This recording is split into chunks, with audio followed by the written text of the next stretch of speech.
Hey, salut à tous, bienvenue sur expériencedegeek.com. Alors aujourd'hui je vais vous montrer comment fonctionne GeekTool, un logiciel que j'avais fait, que j'avais présenté dans le blog, enfin sur le blog plutôt. Alors je vais vous montrer ça tout de suite, si bien entendu, voilà. Donc j'avais fait un petit test pour Mac. À l'époque j'avais fait une petite présentation rapide du logiciel. Donc pour rappel, GeekTool vous permet de personnaliser votre desktop, donc votre bureau, votre écran de bureau, en y affichant des informations directement intégrées dans le fond d'écran. C'est-à-dire que vous ne pourrez pas déplacer vos indications une fois que le logiciel sera fermé. Uniquement quand vous ferez des modifications du script de GeekTool. Car oui, il faut savoir que GeekTool fonctionne avec des scripts, donc il est un petit peu difficile à manier au début, mais je vais vous montrer comment faire facilement vos premiers scripts. Par exemple, là, vous voyez un des scripts qui permet d'avoir la météo, l'heure, la date, etc., etc. Alors, déjà, on va aller télécharger GeekTool. Alors, GeekTool se trouve sur l'App Store. Donc, on va se rendre sur l'App Store. On va faire une petite recherche de GeekTool. Voilà, on sélectionne GeekTool. Et on fait installer. Moi je l'ai déjà, donc ça sert à rien que je la réinstalle pour vous montrer. Je vais fermer Firefox par la même occasion. Et pour le tuto, je vais vous montrer comment créer cette image, enfin recréer une image semblable que vous pouvez voir sur la première image du logiciel. Alors, on va commencer par choisir le fond d'écran. Donc moi j'ai choisi un fond d'écran, j'ai choisi ce fond d'écran. C'est du sable qui a la particularité d'être en 2560 par 1600. C'est la résolution de mon écran. Alors ça c'est quelque chose de très important, il faut vraiment que vous trouviez un wallpaper qui ait la résolution de votre écran. Ensuite avec Photoshop ce que j'ai fait c'est que j'ai détouré l'image, enfin le premier plan, je l'ai détouré avec l'arrière-plan. Donc j'ai fait ça avec un logiciel de retouche photo. Moi pour ma part j'ai utilisé Photoshop car je maîtrise plus que les autres logiciels. Donc bien entendu il y a d'autres logiciels comme GIMP qui vous permettent de faire exactement la même chose. Moi je ne sais pas maîtriser GIMP donc j'utilise Photoshop. Alors ensuite vous avez, donc j'ai choisi ce fond d'écran, j'ai ensuite détouré pour faire ça. Donc j'ai détouré grossièrement, je me suis pas trop intéressé aux détails, c'est juste pour vous montrer comment que ça fonctionne. Donc j'ai détouré mon image, j'ai décidé de rendre le fond transparent et je l'ai enregistré en PNG. Ensuite on va faire un clic droit sur la première image, on va faire choisir comme écran de bureau, voilà. Alors vous inquiétez pas, je vous mettrai les fichiers du tuto GeekTool, je vous mettrai les deux images, comme ça vous pourrez vous entraîner. Alors normalement vous avez, on va quitter ça, normalement vous avez donc installé GeekTool, alors GeekTool et tout, il est ici, voilà. Donc voilà comment se présente GeekTool. Vous avez une fenêtre qui vous permet de choisir entre des fichiers, une image ou un script, avec une case de propriété. Pour pouvoir ajouter un élément GeekTool. Alors c'est très simple, vous choisissez l'élément que vous voulez mettre. Alors généralement c'est soit shell, soit image. Donc là on va choisir de mettre une image. Je vais mettre l'image que j'ai détourée par-dessus celle-ci, ce qui me permettra ensuite de faire afficher l'heure juste derrière et de me donner cette impression comme sur l'App Store de l'heure qui est juste derrière la butte de sable. Alors je vais prendre une image, je clique gauche sur l'image, je la tire, je la glisse et je la lâche. Donc là vous voyez dans les propriétés, alors je vais vous faire un petit zoom, voilà, donc vous voyez dans les propriétés le nom, donc on va mettre avant-plan, par exemple, la position actuelle, donc si je la déplace, vous voyez la position change, alors vous avez l'axe des abscisses et l'axe des ordonnées. Ensuite, vous avez la taille. Donc là, on va mettre 2560, ce qui est la résolution de mon écran, sur, je vais mettre 400 parce que je me souviens plus de la taille. Voilà, donc je vais dézoomer. Ensuite, au niveau de l'URL, je ne connais pas l'URL exact de mon image. Alors ce que je vais faire, c'est que je vais faire set localpath. Je vais ensuite aller chercher dans Tuto Geek Tool mon PNG de sable détouré. Voilà. Alors il semblerait qu'il y ait eu un petit souci avec le dimensionnement d'image. Donc je vais essayer de retaper 2560. D'accord, donc elle veut pas. Alors j'ai un petit souci. Quand j'ai essayé, ça fonctionnait très bien. Maintenant ça ne fonctionne plus, comme par hasard. Alors je vais reprendre l'image. On est à 300 par 150, donc je vais faire 2560 sur une taille de 800 par exemple. Voyons voir, voilà. J'avais mis une mauvaise valeur en hauteur. Alors je regarde que la taille soit à peu près correcte. Donc vous voyez, je positionne ma butte juste au-dessus de l'autre, que j'ai détouré. Donc là, elle est au-dessus de l'autre. Voilà. Comme vous pouvez voir, si vous ne faites pas attention, bon bien entendu, moi je ne l'ai pas détouré extrêmement bien, mais vous voyez à quoi ça ressemble. Donc l'image va se trouver dans le défaut groupe, comme vous pouvez le voir ici, défaut groupe. J'aurais pu créer un nouveau groupe en faisant plus et en mettant but par exemple. J'en ai pas l'utilité, je le laisse dans le défaut groupe. Donc on a déjà calé le fond d'écran, l'avant-plan, on va appeler ça. Maintenant, on va décider d'afficher des valeurs, comme par exemple l'heure, la date, etc., etc. Alors, pour faire fonctionner GeekTool, la première chose à savoir, c'est que ça fonctionne donc, comme je vous l'ai déjà dit, avec des scripts. Les scripts, ce sont soit des scripts que vous trouvez sur le net. Alors, il y a un site qui est très bien pour les scripts, que je vais vous donner tout de suite, qui s'appelle Geeklet, peut-être, je sais pas vraiment comment on dit. Geeklets. Voilà. Et qui vous permet de refaire des recherches par catégorie et de choisir exactement ce que vous recherchez. Par exemple, si on veut avoir le temps, la météo, vous allez dans la catégorie Weather pour la météo et vous recherchez par exemple Sometimes. Je vais prendre un exemple au pif qui vous permet donc d'avoir cette météo grâce à ce screenshot. Alors je vais vous montrer comment installer simplement une application. Donc par exemple cette application, pour l'installer, vous devrez donc télécharger tous les points Glet. Donc là par exemple il y en aura 3, 4, 5, 6, 7, il y aura 7 Glet pour Geeklets qui vous permettront ensuite, en double-cliquant sur l'application, ça l'intégrera directement dans GeekTool et ça vous permettra de l'afficher automatiquement sur l'écran. Alors par exemple la current temp, les conditions actuelles, ou l'icône des conditions actuelles. Donc par exemple je vais télécharger celui-là juste pour vous montrer. Donc ça veut dire que pour avoir cette image là, il vous faudra donc télécharger tout ça, les lancer un par un, et ensuite ça vous permettra de les positionner comme vous voulez sur votre écran. Donc là par exemple, j'en ai pris un, je vais aller dans mon dossier de téléchargement, je vais double-cliquer dessus, il me le lance, et voilà où il apparaît.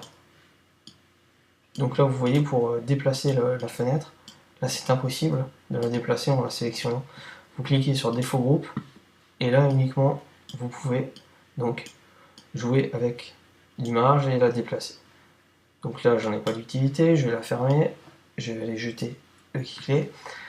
Alors nous ce qu'on veut, c'est derrière cette butte comme le Mac App Store le montrait. Donc je vais vous remontrer l'image du Mac App Store. Donc on va rechercher le nouveau GeekTool. Je vais relancer l'application, donc voilà. Donc vous avez la date à gauche, plus l'heure, juste derrière la butte, elle est un petit peu cachée par la butte. Donc c'est parti, donc on va commencer par afficher la date. Alors on va sortir une shell qu'on va glisser sur la gauche. On peut lui donner un nom optionnel. Moi j'ai pas besoin de lui donner de nom, je m'en fous. Et dans la commande, on va rentrer la commande suivante. Alors on va taper date, espace, plus, pourcentage, L minuscule, point de suspension, pourcentage et M majuscule. Ensuite, on décide de rafraîchir toutes les 1 seconde. Voilà, ça voudra dire qu'il va se charger de regarder toutes les secondes et d'afficher la date. Vous êtes obligé de mettre 1 seconde pour la date, forcément, vu que c'est une date. Alors là, à la place des 2 points de suspension, je préfère mettre une apostrophe. Alors on va voir si ça fonctionne avec une apostrophe. A priori non, ça ne fonctionne pas avec une apostrophe. Donc tant pis, je vais laisser les 2 points de suspension. Alors ensuite, une fois que ceci est fait, comme vous pouvez voir, il apparaît ici. On va aller changer maintenant la taille de la police. Donc on va prendre une taille plus grande. On va prendre une taille de 288. On va la mettre en normal. On va changer la couleur. On va mettre du blanc. Voilà. Et on va sélectionner un fond. On va prendre...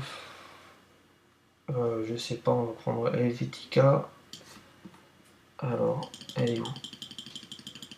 Helvetica Noir. Voilà. Donc moi ça me convient, Helvetica Noir en 288 en normal. Donc après on pourrait mettre en médium même. Ou en fin. Médium, normal. Non, on va laisser en normal. Voilà. Donc je ferme ça. Je glisse ma fenêtre. On va positionner donc l'heure par exemple ici. Voilà. On reclique sur l'image qui compose l'avant-plan. On fait un clic droit et on fait Bring to Front. Tac. Ce qui permet de passer l'image en avant-plan. Donc là, je vais déplacer mon heure.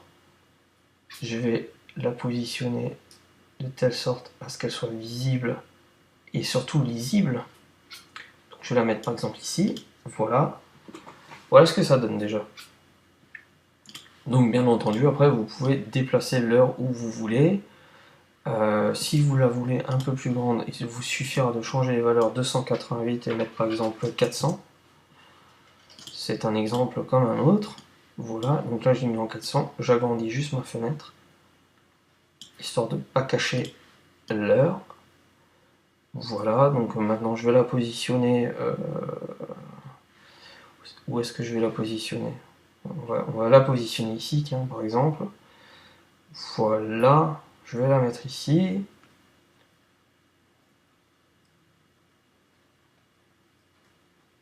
Ouais, on va plutôt la mettre comme ça, peut-être. Ouais, on va la mettre comme ça. Allez, à juger. On va la mettre ici. Donc voilà, nous avons déjà l'heure qui est affichée. Bien entendu, vous pouvez changer la couleur, la taille, le fond, si vous voulez plus de transparence, tout se passe ici. Donc ça c'est pour le background, donc le fond de la case. Vous avez ici donc la collection, vous pouvez choisir la famille, la typographie des caractères. Ici vous avez donc la grandeur des caractères, donc je sais plus combien j'avais mis, je crois 400 si je me trompe pas. Oui, ça devait être ça, 400. Hop, je vais le descendre un petit peu plus. Voilà. Ensuite, vous pouvez choisir de souligner, de barrer, vous pouvez choisir la couleur du texte, vous pouvez même choisir de rendre l'heure un peu plus transparente. Donc là, vous voyez, je mets l'opacité, elle est beaucoup plus transparente, donc je vais la laisser à 90%. Là, je pourrais choisir de lui changer de couleur, donc je pourrais mettre une couleur un peu plus flashy si je voulais. Un peu plus dans les foncés. Voilà, donc voilà, après c'est à vous de voir exactement ce que vous voulez faire. Je vais la laisser en blanc. Elle est très bien en blanche. Voilà, je ferme. Nous avons l'heure qui est affichée. Alors maintenant, nous allons passer à la date. Donc on va tirer un nouveau shell, on le lâche. Alors pour la date, on va taper la commande date, espace, plus, pourcentage et D minuscule. Voilà. Donc là, nous avons le jour comme D pour date, donc le jour où nous sommes. Par exemple ici, je fais la vidéo, on est mardi 4 octobre. Donc forcément, il y aura écrit 04. Alors, c'est parti, on va refaire un choix de famille, donc on va prendre dans les Helvetic Hanoi.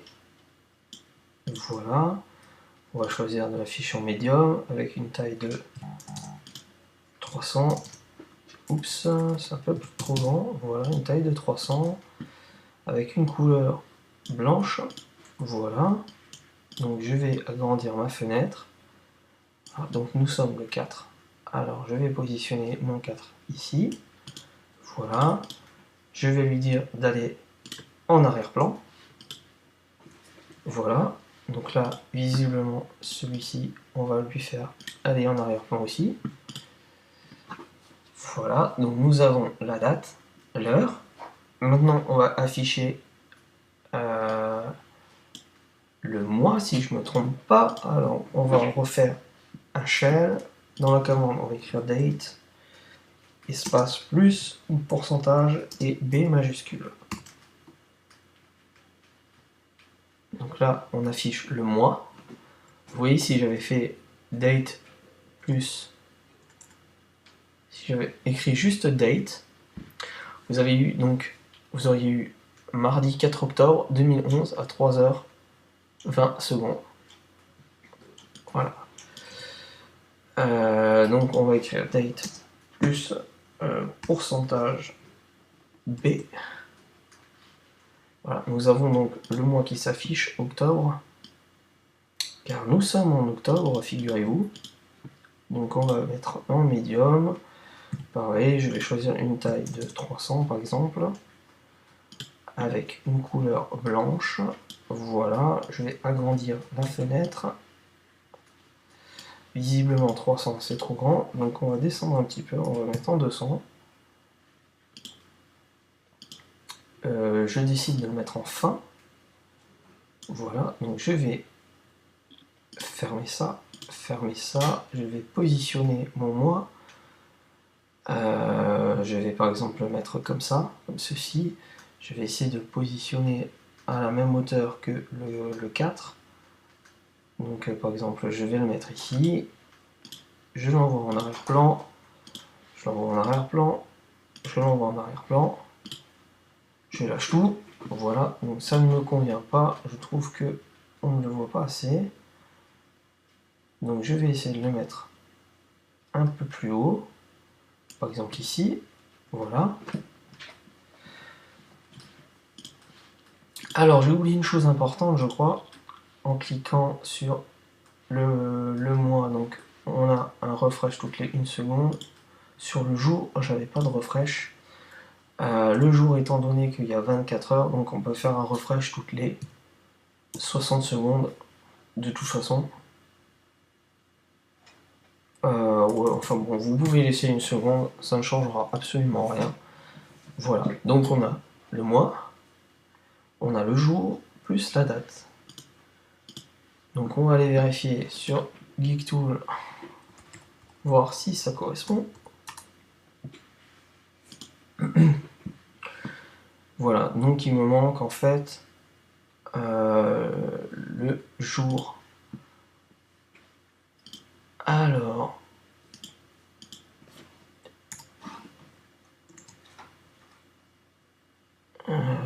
si je mets des minuscules, ça me donne 2 chiffres. Je vais lancer un nouveau shell, je vais essayer date plus pourcentage avec un D majuscule, voir ce que ça m'affiche. Donc avec le D majuscule, ça m'affiche la date en entière. Avec un D minuscule, ça m'affiche seulement le jour.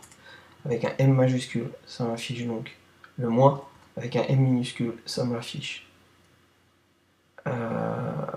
Non, avec un M minuscule, ça m'affiche. Ça m'affiche quoi d'ailleurs? Bonne question. Avec le M minuscule, ça m'affiche le 10. Donc on est octobre. Donc c'est ça. Avec le Y, ça devrait m'afficher l'année. Voilà. Donc nous pouvons encore rajouter l'année à côté.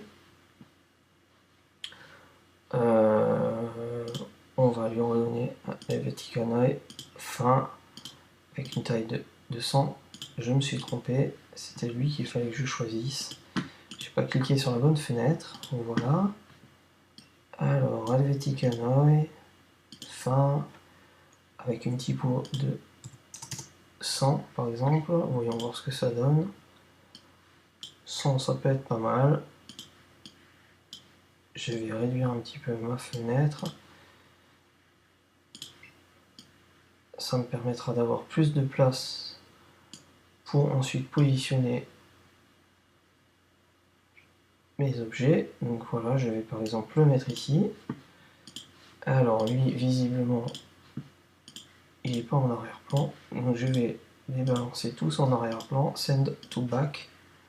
Voilà. Et lui, je vais le repositionner correctement. Donc voilà, nous avons le jour, le mois, l'année, la date.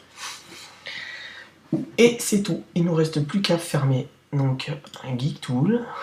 Vous pourriez rajouter encore le jour. Alors pour le jour, je ne me souviens plus du script à utiliser. Donc je vais aller sur Geeklab. Voilà, je vais aller faire une recherche. Donc catégorie, ça doit être système. Alors je vais mettre peut-être day. On va voir si je trouve quelque chose sur le jour.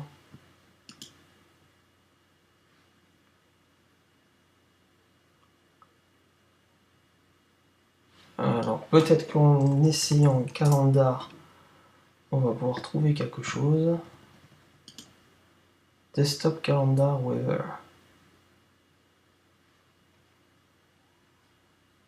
Date time.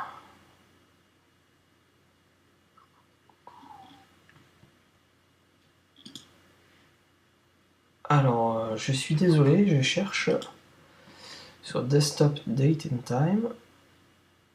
Donc là, nous avons... Ah, voilà. Donc visiblement, nous avons le Date and Time, Date, AM, PM, Day, Month, Time, Year. Alors, je vais décider de télécharger le fichier day.glet. Voilà. Je vais le lancer. Et c'est date plus pourcentage A majuscule. Alors, voyons voir ce que ça donne. Voilà, c'est donc ce fichier qu'il faut mettre. Donc j'ai dit c'est date plus pourcentage et A majuscule. Je le marque. De toute façon, je vous donnerai tous les scripts directement sur le blog, sur le tuto. Comme ça, vous n'aurez pas besoin de les chercher. Donc on relance GeekTool. On reprend mardi. Donc vous voyez date plus pourcentage A majuscule. Un refresh toutes les 60 secondes, on peut mettre toutes les 1 seconde. On va changer de nouveau Helvetica. On va choisir de le mettre en médium avec une taille de 200 et un fond blanc. Voilà. On va agrandir la fenêtre. Voilà, comme ceci. Je vais aller le positionner, par exemple ici. Après, bien entendu, vous positionnez exactement où vous voulez. Hein. Ça ne doit pas vous poser de soucis.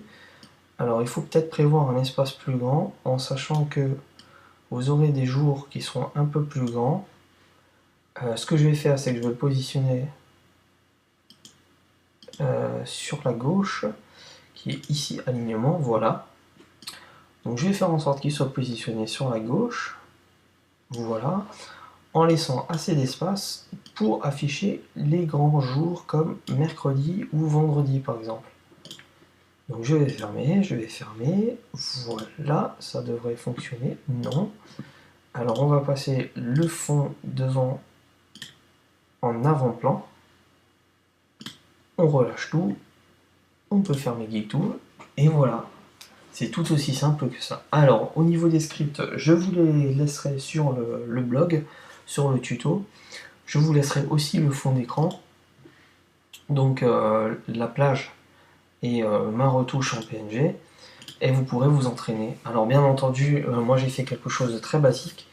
Vous pouvez bien entendu par la suite après afficher les ressources utilisées par votre ordinateur. Par exemple, si vous utilisez le processeur, combien vous utilisez sur le processeur, au niveau de la RAM, etc. etc. Donc ça, je vous laisserai chercher.